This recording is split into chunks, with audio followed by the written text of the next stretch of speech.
Welcome, everyone, to On the Prowl, Florida Panthers Signs of a Good Season, Episode 8, with very special guest, Alex Baumgartner. Alex, welcome. How are you this evening? Yeah, I'm doing great. Thank you for having me.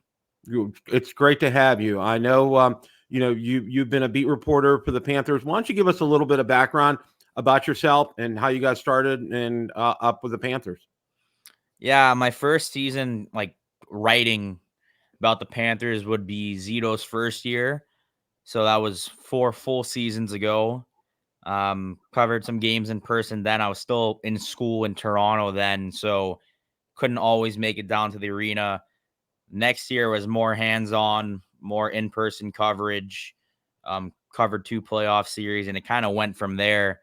So last couple of years I've been down here pretty much covering every single game in person. And that's kind of my quick background for those who don't know.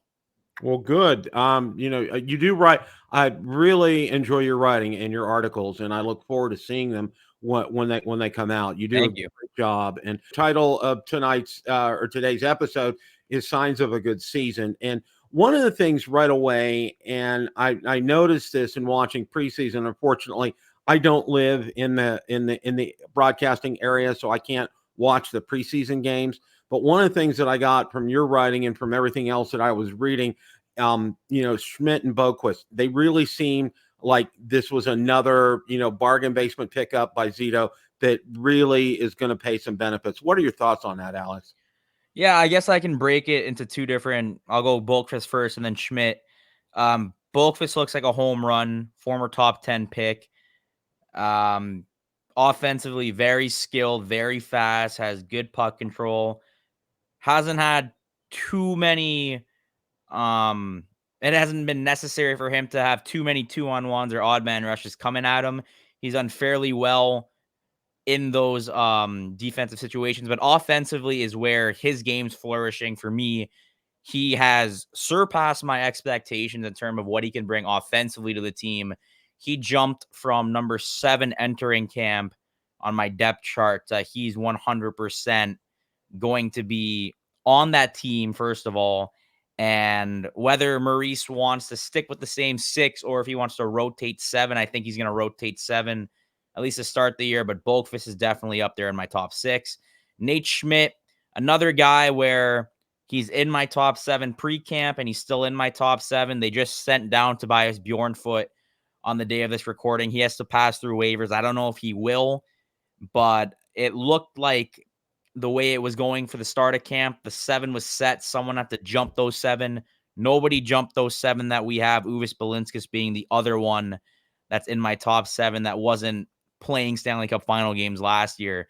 But Schmidt, another guy, they've given him some chances to run the power play. Him and Uvis actually did PP2 together. So that's going to be interesting going into his 12th year in the NHL. Another guy where, as you said, a bargain signing. Whether he contributes like OEL did last year on another bargain signing, that's up to the question of when the season starts. But very cheap contract, veteran guy, wanted to come here and play for Paul Maurice. No issues there, and he's going to make the team. And that's an excellent analysis, Alex. I really like that. And, one of the big questions that a lot of people had, obviously, when Montour, left for Seattle, was who's going to quarterback the power play. And I know, and I've talked to a couple other people. I've had one of the things, that we've all kind of agreed upon that for now, it's just going to be a power, quarterbacking by committee. And I think, I think you would probably tend to agree with that, wouldn't you? Yeah, I mean, Boquist has looked good in the limited reps. I mean, preseason's very different. You're not going up against NHL Yeah. penalty killing most of the time. The Panthers haven't run their top penalty killers in the preseason. There's just no point. You don't want your guys to get hurt blocking shots in an unnecessary preseason game. But from what we've seen, he looks very comfortable up there.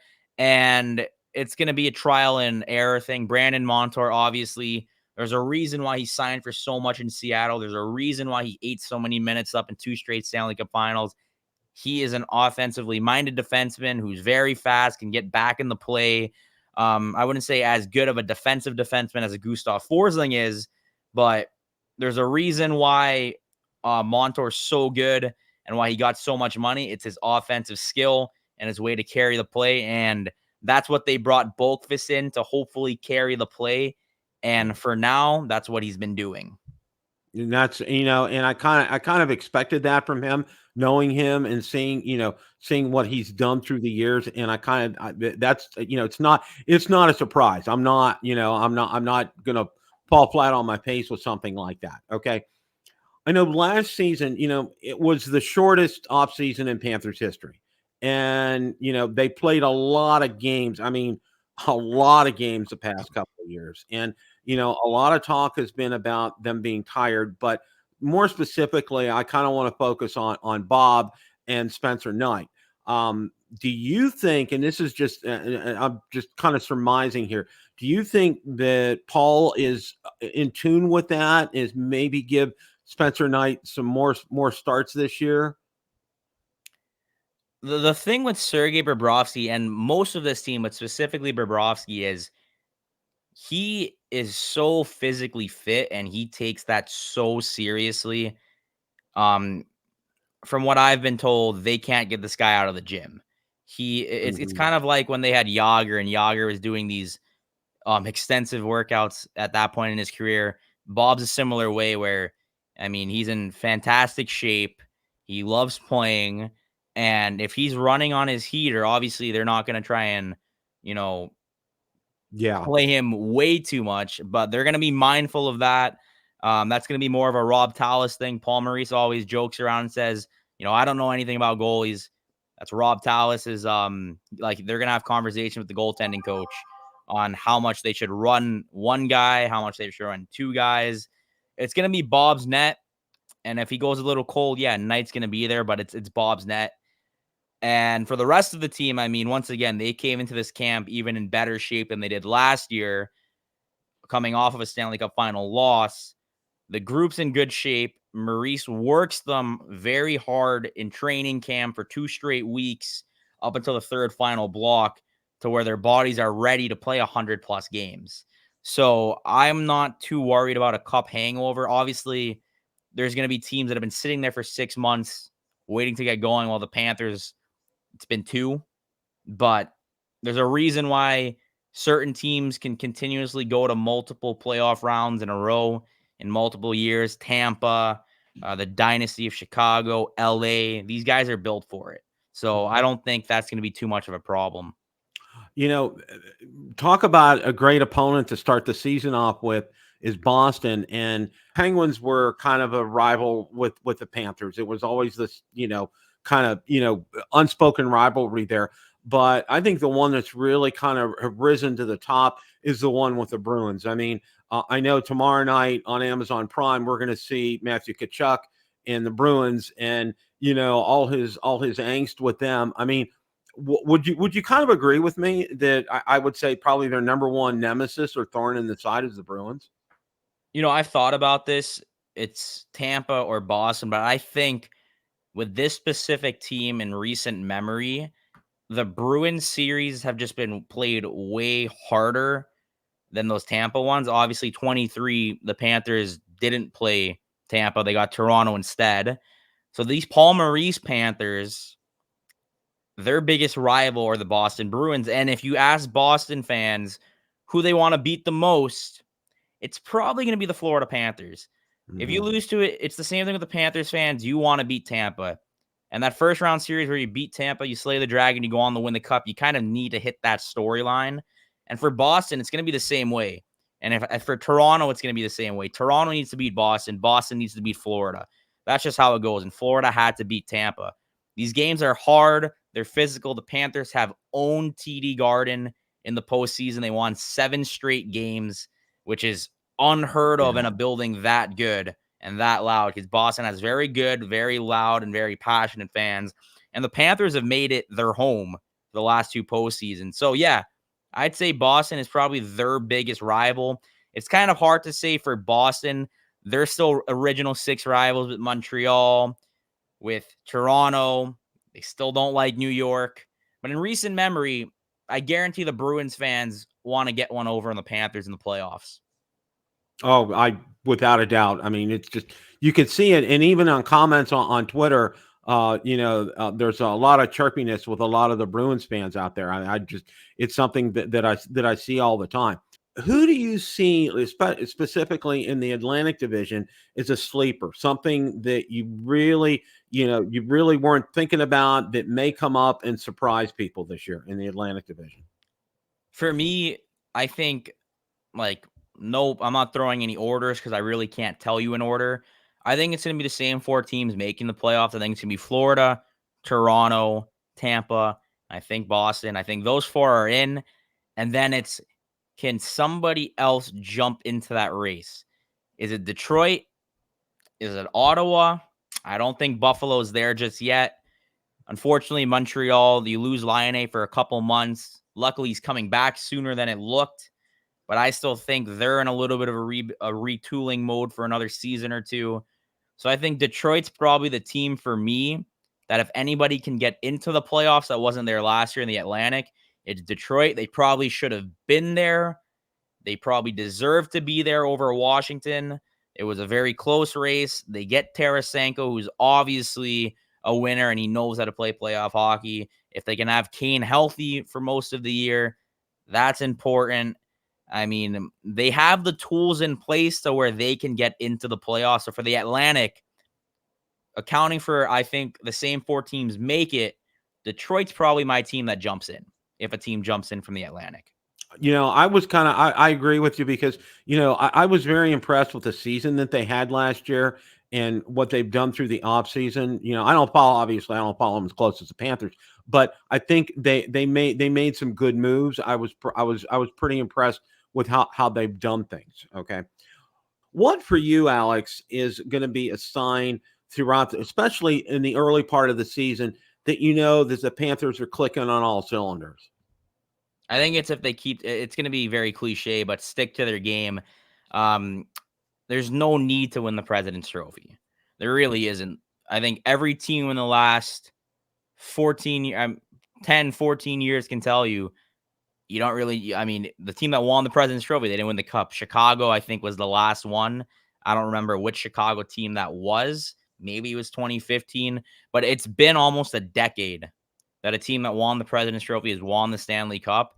The Panthers saw it firsthand. They won it in 2022, and then they probably should have lost that first round series to Washington. They survived that, and then they got swept by Tampa. So for me, it's not really about the standings. Obviously, you want to be in a good enough position to where you make the playoffs, not holding on to a wild card spot. The Panthers should be top 3 in their division. But for me, the comfortability and the comfort levels is, can the Panthers stick to the game that they've stuck to the last 18 months? Second half of 2023 season on to Game 7 in the Stanley Cup Final, playing tight defensive first-minded games, not cheating for offense, letting the offense come to you. That's how the Panthers got to the Cup Final in 23. That's how they won the Cup Final in 24. And for them to get back to that level, they have to stick to that specific game. Defense first. Everybody buys into the system. Offense will follow later. I think that's where I would see some comfort levels if they stick to that game plan. Bill Zito, he has made some incredible moves. Yeah, I mean, if we're talking Bill Zito, I'm going to go back to the first year I covered the team, which is his first year. He didn't come into a situation where all the chips were laid out for him and he can just start grabbing everything.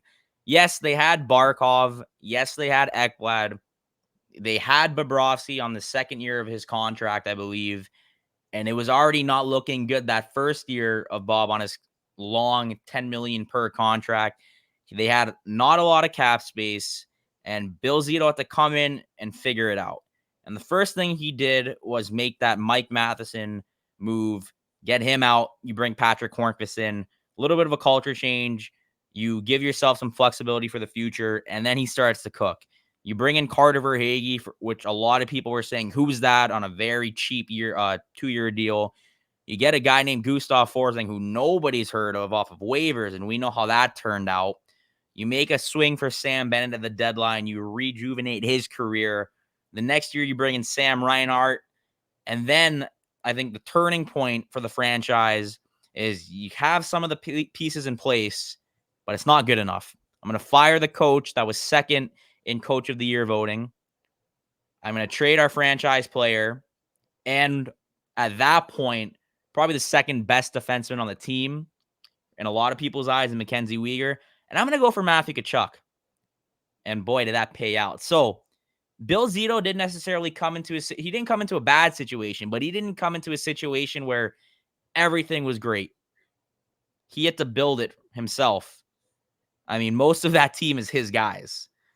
Barkov aside, Ekblad aside, Bob, and I think Lundell might have been drafted right before he came in. If not, it was his first pick.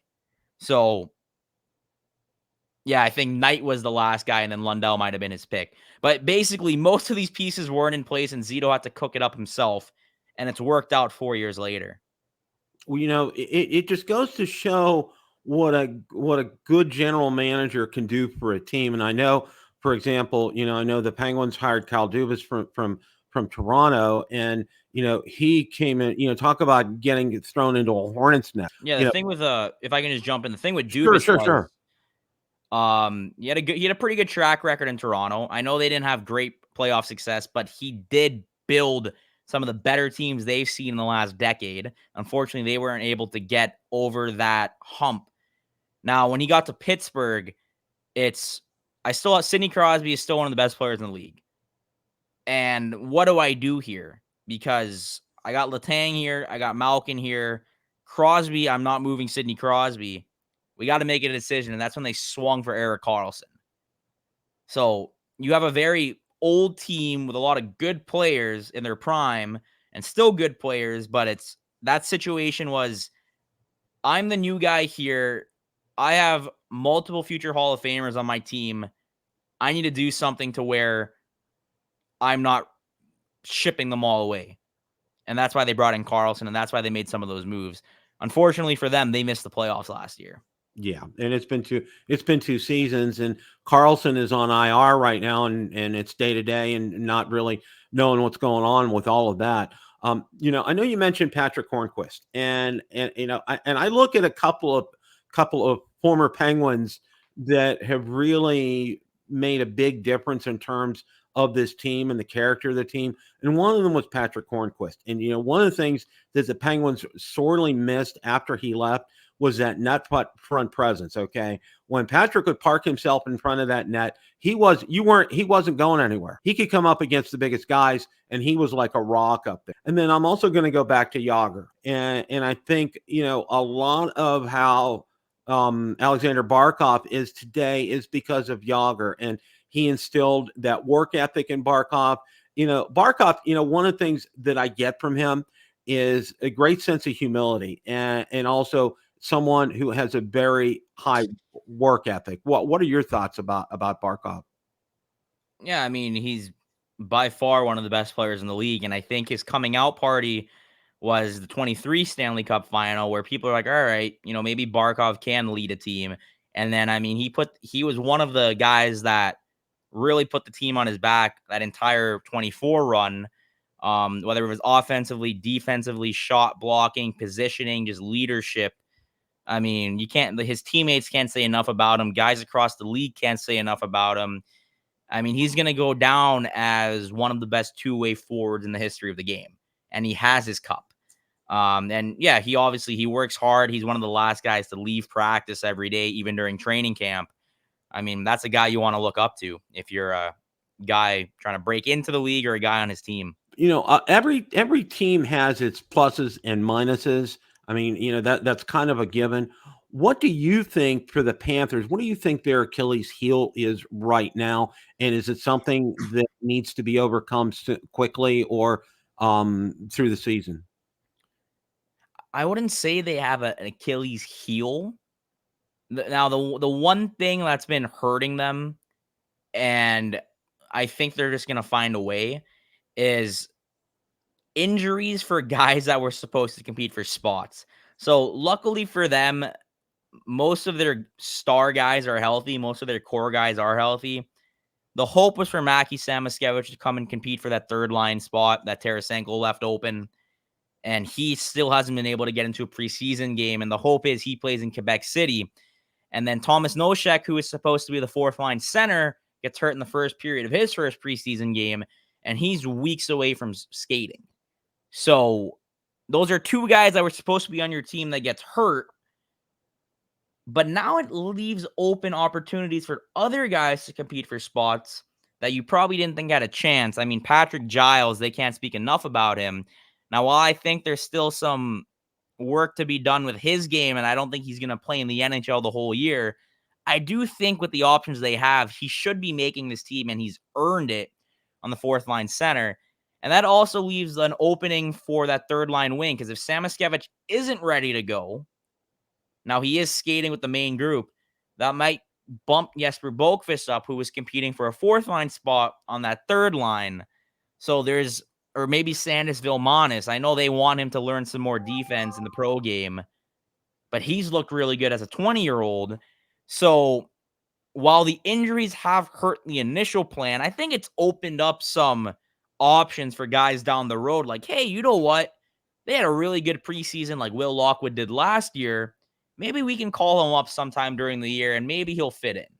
So I wouldn't call it an Achilles heel. Maybe a bad situation turned okay. There's a reason for preseason, okay? And there's a reason that they play the players that they play. Who for you during preseason really stood out? I kind of think I know, but I want to hear from you. Who do you think really kind of stood out during this preseason? I can't necessarily pick one, but I'll give you a few, and I'll go back to your point on preseason important. Well, I don't think it's important at all for these star players to play. Yeah, you can get your feet under you and whatnot, but Uvis Balinskis wouldn't have been in the NHL last year if he didn't play in the preseason. And Kevin Stenlund wouldn't have been on the Florida Panthers if he didn't play in the preseason, because he made that team with the last few games, and they only brought him in as a PK specialist, and he ate that opportunity up. And Uvis Balinskis the same way. When we were looking at the depth chart last year, who's going to make this team on the blue line? This guy from Latvia wasn't sticking out to us before the game started. And then we said, who is this? And I mean, Uvis is in my top 6 this year. And I thought he could have played games last year. He was my first injury replacement if someone went out, over Josh Mahura, who played every single game the year before. That's how good I think Uvis Balinskis is. This year, obviously, I think Giles is impressed. I think Adam Boqvist has impressed. Jesper Boqvist has impressed. And I think Sandis Vilmanis has looked really good for me too. Now, I don't know if Vilmanis is going to stick around for opening night. The benefit of having a 20-year-old like him is he's waiver exempt, as well as Justin Sordiff, Mackie Samoskevich, Giles, Skoog. A lot of these guys that I think can play NHL games this year are all waiver exempt. But I would probably say those are the guys that have kind of jumped out to me in the preseason. Both of the Boqvists. I think Balinskis has done what he had to do to cement his spot in the top 6. And I like what Vilmanis has done, truly. As a 20-year-old going into his first year of pro, he's going to play a lot of games in the AHL. He's made a case to where it's like, hey, if we can't have Mackie go, maybe we play a Sandis opening night. One of the things I think the Panthers, one of their strong suits is I think they have a very strong AHL team in the Checkers. What are your thoughts about that? Yeah, I mean, they have, and I missed out on Josh Davies. He's had a pretty good preseason for me, too. Another guy going to his first year pro. But the thing with the Panthers is they don't have a deep prospect pool on paper. And that's what happens when you trade for guys like a Sam Reinhart, or you give up a couple seconds for Sam Bennett. I mean, I'd rather have Sam Reinhart or Sam Bennett on my team than a project first or second round pick. That being said, they've done a pretty good job at finding guys with the picks they use. Grayson Sachin looks really good. He was a second-round pick that probably could have went in the first round. Hunter St. Martin, I don't know where they found this kid. Late 6th-round pick. For me, he looks about as good as Sachin. 1 year drafted 1 year later, 19-year-old as well. And, I mean, he looked not out of place offensively in these NHL preseason games. And they kept him and Sachin longer than you usually keep these junior eligible players on a contending team. The Panthers have done good at finding guys that fit what they need. Jack Devine's another one. He was one of the best players in college hockey last year, one of the top goal scorers. He's going into his senior year at Denver. And I mean, he's in their prospect pipeline and he's still one of their top prospects.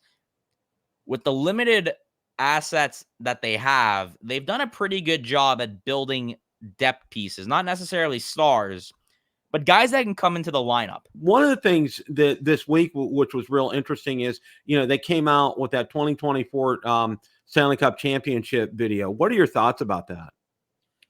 It's not something that I haven't seen. I mean, obviously I covered all those games, so I and all the fans watched all those games. I think what was cool was seeing the players actually do these one-on-one interviews with NHL Films and kind of talking through the process of what they were going through these games. Like when Evan Rodriguez said for New York, they should have killed us when they had the chance, right? Or when you got guys talking about Carter Verhaeghe or talking about Kachuk or Barkov or Lundell. I mean, it's cool to see behind the scenes what they were thinking going through this series. Like, yeah, we were nervous. We blew a 3-0 lead, but they did the job. So I think that was the coolest part. I mean, the Amazon documentary is going to be different. There's a lot of behind the scenes stuff that you're going to see compared to this, where it was mostly just B-roll from the actual games that you've already watched, not even a lot of locker room stuff. But it was cool to see their thoughts. I think this Prime documentary is going to be a lot better at behind the scenes stuff that we don't even know right now. I think that's going to be interesting to see as well. Yeah, I'm really looking forward to that. And that's all 6 parts are going to be released tomorrow night, which is really saw how close he was to a lot of these players. And I think when you get that relationship with the head coach like that, they will go the extra mile because of somebody like him, because they buy into his system. I think Maurice is probably going to retire from the Panthers. What are your thoughts about that? Well, whether he stays a Panther long-term or not, whether he calls it a career or not, I can't say anything on that. What I can say is it's rare when you have an entire room of guys like each other. And from what I remember 2023, Bill Zito said to us in a press conference, a guy came up to me and he said, everybody liked each other.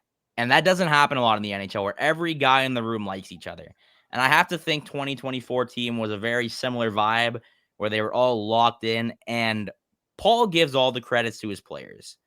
He always says how he kind of just lets them play and coach themselves, which isn't entirely accurate, because if we've seen these documentaries, specifically this Stanley Cup film one that just came out, where he's saying so much on the bench, just little things like, come on, we're still in this. We got the next one. Go harder than that. Keep the legs going. Just little things where you're getting your guys going. We saw him absolutely light his team up last season or 2 seasons ago in Toronto when they were fighting for a playoff spot after they gave up a goal. I mean, they like this guy, and he's a player's coach. He doesn't come out and bash his players in the media. He keeps it in-house, but the guys know if I'm not giving my all, I'm not playing. And I think that's the kind of vibe I get from Maurice. His guys like him. He's a guy that has old school and new school combined into one, because he's been around for 3 decades. And everybody likes playing for him. You're up 3-0, and then all of a sudden, next thing you know, it's game 7 back at Amarin Arena. And one of the things that I have to say, because I watched the press conferences, especially, after game 6 and before game 7, and watching him, he was as cool as a cucumber. I mean, there was no panic in his voice. There was no, because you can tell, and I've seen other coaches who have blown leads like that before, and, they're talking 100 miles an hour and they're all over the place. But he was just so calm and cool throughout this. And I think that vibe, I think the players picked that vibe up, and that's what carried them into game 7. Well, that just comes with experience and losing a lot of games and losing in the Cup final twice. You got to put it all out there. And when your coach starts blaming everybody else, the other team, the officials, his team, yeah, I mean, that's not going to go over too well in the locker room. When you're up 3-0 and you're still keeping it calm and you're not thinking ahead. We saw in that Stanley Cup film, Maurice told his team after game 3, he said, I'm going to prepare you for the media because they're going to start asking you looking ahead and looking ahead. And we're going to stay in the moment right now. We're not looking at tomorrow. We're looking right now at what's going on in this room right now. We're going to enjoy this one. And then tomorrow we work for the next one. That's how you get your guys going. I mean, how do you instill more confidence than telling them just to calm down and enjoy the ride? So, I mean, he knows what he's doing. He's been a coach for 30 years. To kind of wrap things up here, one of the things that for me, some of the bellwethers for a good season, and you really touched on pretty much everything that I was thinking of as well, that keep things the way they are, and don't, it's like the old, keep it simple, stupid kind of philosophy. And I see that happening here. You're not going to see a lot of what I would call drastic changes from last year to this year. Okay. It's pretty much going to be in the same line and in the same formula. And, you're going to have your ebbs and flows during the season. When Barkov is out on the ice, and I don't know, I'm a fanboy of Barkov, but it seems like for him in particular, he has eyes in back of his head. He makes some passes that I scratch my head and I can't figure out how in the world he saw that player. It's like he had eyes in the back of his head. I mean, and it's consistently he does that. And and I think when you see things like that, for me, that's an indicator that things are going well for them. What are your thoughts about that? Yeah, I mean, on the Barkov topic, he's always been like that his whole career. Obviously, maturity and 10 years of experience and growth in your personal game, it's going to look even better.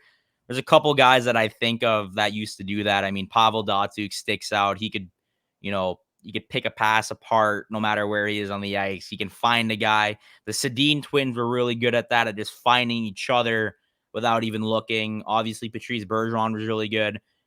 Sidney Crosby. These guys that were very good two-way forwards, it seems like they can read the game better than a lot of offensively minded guys only. Obviously, there's going to be exceptions. I think Connor McDavid, when he's on the puck, or Nathan McKinnon, when he's on the puck, there's not many guys in the league better than that.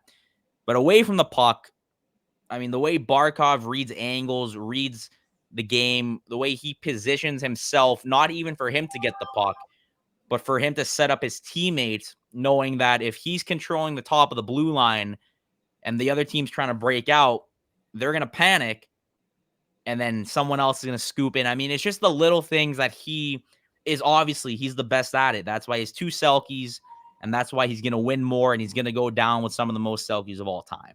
Oh, absolutely. I want to thank you so much for your time, Alex. You do a great job with your articles. I'm going to make sure there'll be a link in the description for you guys to check out his writing. You do such a fantastic job. Please keep up the good work. We'll definitely have you back, probably, a few months down the season just to check in, see how things are, where things are going, getting your thoughts again. It's always good to talk Panthers hockey, and it was just such a great time having you on here today. I want to thank everybody for watching today. And remember, it's always a great day for Florida Panthers hockey.